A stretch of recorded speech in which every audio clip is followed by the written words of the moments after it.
The vendor marketplace itself has shrunk considerably in the last decade or so.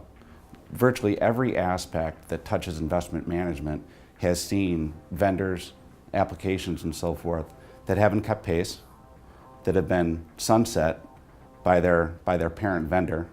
There's been a surge of mergers and acquisitions in the space.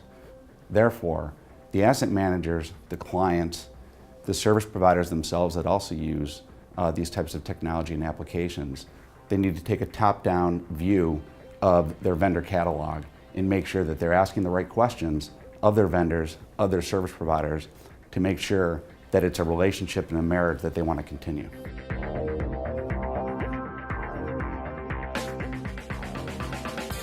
I liken it to a marriage. I liken it to a relationship. Essentially, when you're an asset manager and you go into an evaluation selection to pick a critical part of your technology stack, an enterprise platform perhaps, you are looking at a 10 to 15 year relationship if you do it right.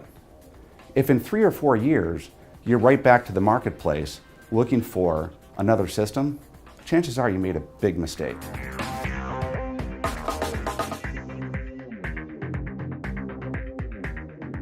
In the past, you'd see RFPs with 3,000 questions, all about heavy on functionality, heavy on the technology aspects of the system, and that's fine. There's no substitute for rolling up your sleeves and actually touching and feeling and working with the system.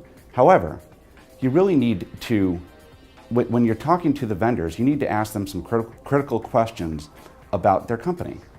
What do they do with their R&D? How much of their revenue, how much of their bottom line is invested back into the company? What does their product roadmap look like? Can you touch it? Can you feel it?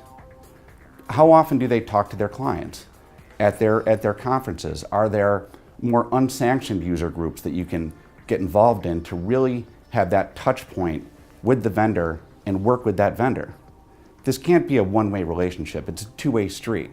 And we absolutely implore our clients to work with the vendors, and we employ our vendors to work with their clients as well. Like I said, it's a two-way street, and it's only going to work well if there's a give and take on both sides.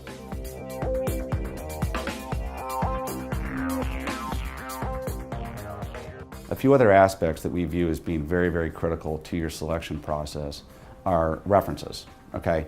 That sounds very basic, and I'm sure it's not the first time that people have heard that, but actually follow through on those references. Don't just do it to check the box.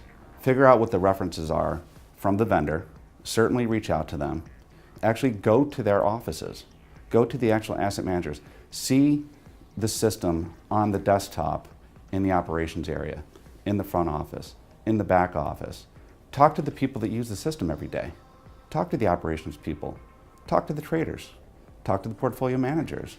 Get a real feel for how they feel about the actual application. There's no substitute for that. An additional step in the selection process that, frankly, we don't feel that a lot of clients take advantage of is visiting the actual home office or home offices, if it's a global company, of the vendor, of the service provider. By visiting the actual service provider, by visiting the vendor on their home turf, that is the best way to get a sense as to what their culture is about the company. You can get a really good sense of the health and vitality of the vendor by talking about headcount. Talk about turnover. How many clients have they added in the last 2, 3, 4, 5 years? How many clients have they lost? These are all questions that are fair game and need to be asked before you jump into that marriage, that family, that relationship that we've talked about.